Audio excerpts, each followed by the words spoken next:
Boa noite, Rogério. Encerrando a temporada com uma campanha fora de casa que decepciona. Eu queria que você falasse, além da questão da campanha, de encerrar o ano sem essa vaga direta na Libertadores, das oportunidades perdidas fora de casa, que acaba fazendo com que o Bahia hoje termine em sétimo. Jogo do Atlético Mineiro, jogo do Juventude. Hoje, novamente, o William tem uma oportunidade no primeiro tempo. Até quando, Rogério, a gente pode dizer que a incompetência do setor ofensivo do Bahia faz com que o Bahia não tenha ido direto para a Libertadores nessa temporada? Boa noite. Não, boa noite. Eu sei que nós também brigávamos e lutamos muito por isso. Eu acho que fizemos um jogo hoje, começando pelo jogo de hoje, um jogo bem equilibrado. Acho que um jogo sem, acho que talvez grandes oportunidades para o Fluminense, nem para a gente, né? Uma ou outra oportunidade no primeiro tempo nós tivemos, eles também. Eu acho que até o momento do gol, onde a gente tem a infelicidade de errar um passe e praticamente entregar o gol no minuto 30, né? Eu acho que vinha um jogo bem parelho, muito melhor jogado, por exemplo, do que foi o da Copa do Brasil, quando nós perdemos naquela oportunidade. Eu não vou aqui, num último dia, colocar a culpa num setor, no outro setor. Eu acho que nós, como time, não alcançamos o objetivo que nós tínhamos traçado, nós dentro do campo, claro. Eu acho que chegar à pré-Libertadores, com a dificuldade que é o Campeonato Brasileiro, pode não ser o ideal, mas é algo que a gente vê 13 clubes para trás aí brigando hoje, em muitos, né, por um rebaixamento a cada minuto aí, um time caindo, o outro, times grandes brigando lá na parte de baixo da tabela. Isso só mostra que o Campeonato Brasileiro ele é muito difícil, muito competitivo. Eu acho a equipe do Fluminense muito boa equipe. Eu não posso dizer... Tem jogos e jogos, tem jogos que a gente dominou, perdeu. Hoje não, nós jogamos com uma equipe que competiu minimamente de igual para igual todo o tempo. E quando teve a oportunidade foi mais letal, né, do que a nossa. Nós tivemos uma ou duas no primeiro tempo. Infelizmente não entrou. Eles, num erro nosso, acabaram fazendo o primeiro gol, que acho que teve um baque muito grande, né? Mas, assim, com relação a todos os setores, a gente tem que tentar, logicamente, se reforçar, ter mais peças para o próximo ano. Isso agora é o momento de parar e começar a planejar a temporada 2026. Rogério, aqui, boa noite. Queria que você destacasse a importância da classificação do Bahia para a pré-Libertadores, assim como foi esse ano que o Bahia disputou, né? Só que ano que vem a temporada é mais curta ainda por causa da Copa do Mundo. E o que faltou para o Bahia sair vitorioso, que se o Bahia vence, automaticamente estaria na fase de grupo da Libertadores? Eu acho que não é só o jogo de hoje. Eu acho que talvez, como foi perguntado antes, hoje era um jogo realmente difícil, uma equipe que vem com confiança e que tem boas peças realmente, né? Eu acho que em outros jogos nós tivemos mais oportunidades de vencer. Hoje foi um jogo bem equilibrado e que se decidiu por uma bobeira, uma falha nossa de momentânea. Infelizmente acontece esse tipo de erro, né? Mas não vai por hoje que a gente não se classificou. Eu acho que hoje nós jogamos um jogo bem parelho, até o minuto 75, um jogo muito parelho com o Fluminense. Eu acho que foram outras oportunidades que nós tivemos, um ou outro dos poucos escorregões que nós tivemos em casa, né? Eu acho que pode ter feito falta e também acho que uma campanha um pouco abaixo em todos os sentidos, fora de casa, em outros jogos que nós poderíamos ter pontuado mais. Eu acho que é diferente o ano passado, nós classificamos até uma posição abaixo, né? O oitavo no ano passado, mas um outro sentimento, que foi um último jogo, ganhando em casa, com a festa da nossa torcida, retornando a uma pré-Libertadores depois de 30 e tantos anos, né? 36 anos. Hoje já a expectativa era da gente tentar hoje essa classificação direta, que seria algo não inédito, mas que não acontece já também desde o título, né? Que da época do Campeonato Brasileiro da década de 80. Então, assim, é um pouco frustrante a gente voltar. Eu acho que tem um misto de sentimentos. Eu acho que é frustrante no sentido que dá possibilidade de chegar na quinta vaga. E mostra o Campeonato Brasileiro muito nivelado, muito difícil, e que a gente, a cada ano, tem que olhar e tentar enxergar o que precisa para o próximo ano e tentar fazer cada vez esse time mais forte. Aqui, Rogério, boa noite, Lucas Basílio do Tic Tac Esporte. Queria saber quais são as principais lições que você tira desse ano da equipe do Bahia em si e o que você pretende fazer para mudar certas coisas na próxima temporada. Eu acho que a parte física, não física de resistência, mas física de força. Nós precisamos tentar, para essa próxima janela, ter um time um pouco mais forte, com uma ou outra peça que venham ajudar nesse setor. Eu acho que nós temos um time técnico, mas ainda um pouco mais fraco que a grande maioria dos demais na parte de competição, de 1v1. Nós sofremos um pouco nesse sentido. Temos que melhorar nossa campanha para o ano que vem fora de casa. Eu acho que isso é essencial. Para isso, acho que essas peças também são importantes, que são naturais. Uma ou outra chegada, uma ou outra saída é natural de você fazer. E mentalmente a gente tem que ser mais forte. Nós fraquejamos mentalmente em alguns momentos da competição e nós precisávamos ter sido mais forte nessa parte mental. De resto, nós temos que... Se você achar que está sempre, né, quinto, sexto, sétimo, satisfeito no outro ano, acho que nós temos exemplos esse ano. Você vê o Inter, quinto colocado do ano passado, acabando em 15º, se eu não me engano. O Fortaleza, quarto do ano passado, infelizmente chegando a uma queda, né, em 17º.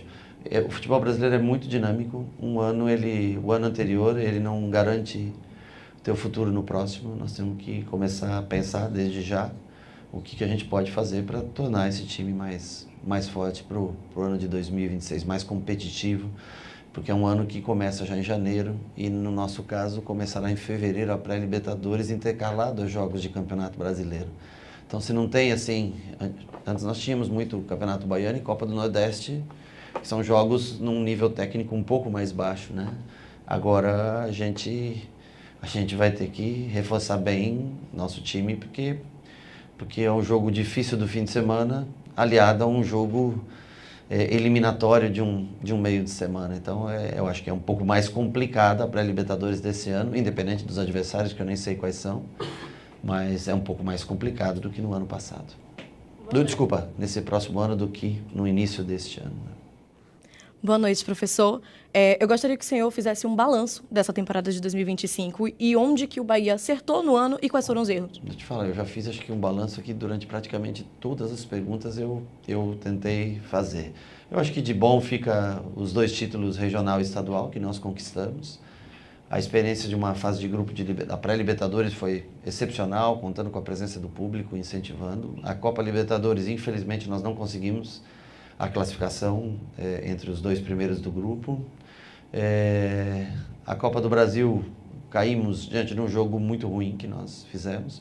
E o Campeonato Brasileiro nós lutamos com a oportunidade até a última rodada de entrar entre os 5 primeiros colocados que daria essa vaga direto para a Libertadores. Acho que teria um final, por esses 90 minutos de hoje, poderia ser um final muito mais doce, muito mais valioso para a gente.